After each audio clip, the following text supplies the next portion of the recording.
Many retirees look forward to spending more time with their children, whether it's for short visits or longer stays, especially during holidays. It seems like a perfect arrangement, enjoying family time, helping out, and sharing in life's moments. However, reality often proves that this idealized vision can come with unexpected challenges. When parents move in with their adult children, certain uncomfortable truths may become more evident. Understanding these truths can help retired parents better manage their relationships with their children and adjust their expectations for aging. Here are 3 harsh truths that elderly parents often discover when they spend extended time living with their children. 1. Your child may love you, but your relationship with their spouse is crucial. When parents visit or live with their children, the dynamics often hinge more on the attitudes of the daughter-in-law or son-in-law than on their child's feelings. While your son or daughter may deeply care for you, once they are married, their spouse plays a significant role in the household, and their feelings matter greatly. A story from Jiangxi, China, highlights this issue. A father traveled over 1,000 kilometers to visit his daughter and son-in-law, only to be met with indifference from his son-in-law. His daughter, caught between her love for her father and fear of upsetting her husband, said nothing. Whether the root cause was financial strain or underlying family conflicts, the uncomfortable truth is that the father's welcome depended heavily on his son-in-law's attitude, not just his daughter's. Once children are married, their primary loyalty often shifts to their spouse and their own family. As the saying goes, when a son marries, his priorities shift. This doesn't mean they don't love their parents, but it does mean their obligations and focus change. A wise parent will recognize this shift and will treat the son-in-law or daughter-in-law with respect, understanding that their goodwill is key to maintaining harmony. Building positive relationships with your child's spouse is essential for ensuring a peaceful and welcoming home environment. 2. Filial piety is often proportional to financial stability. The ability to care for aging parents is often directly linked to the financial health of the children. It's not always a matter of whether children want to care for their parents, it's whether they can afford to do so. A neighbor of mine, Mr. Zhang, experienced this firsthand. During a serious illness, his son-in-law generously covered his medical bills and spent a lot of time by his side. However, after the son-in-law's business took a downturn and finances became strained, the warmth and hospitality began to fade.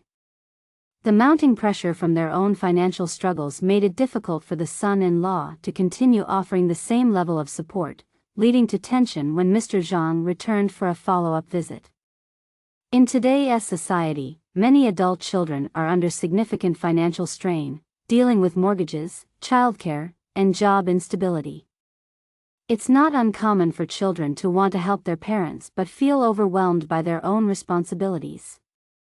Parents who are financially independent, with savings or a pension, are more likely to maintain a positive relationship with their children. They can avoid being seen as a financial burden and, in fact, may even be able to assist their children in tough times. In this sense, financial independence for elderly parents helps preserve dignity and respect in their relationships with their children.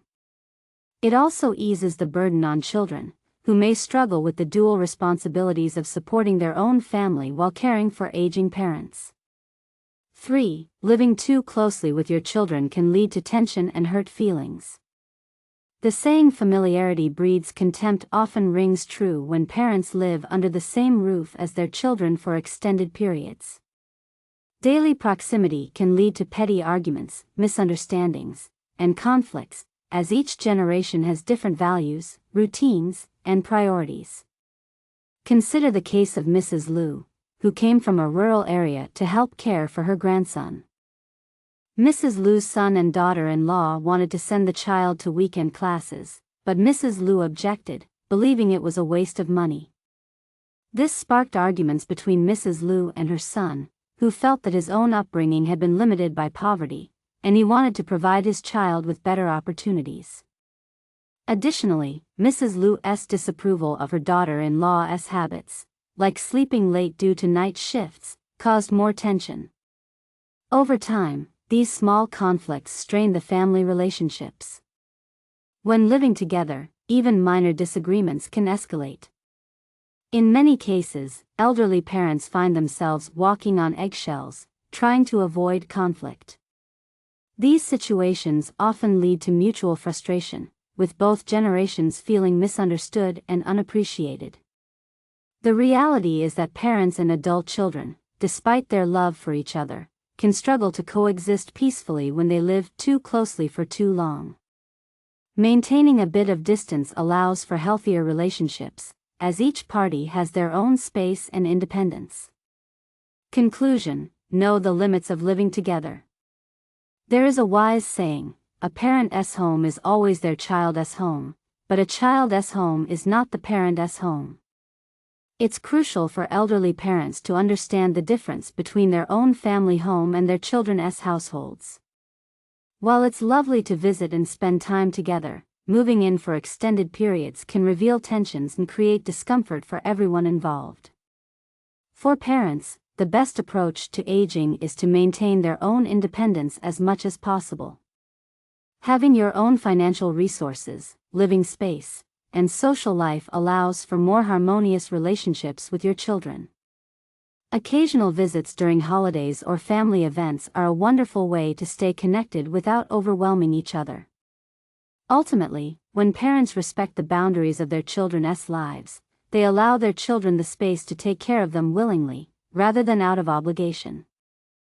A little distance can go a long way in preserving the joy of family life while avoiding unnecessary conflicts.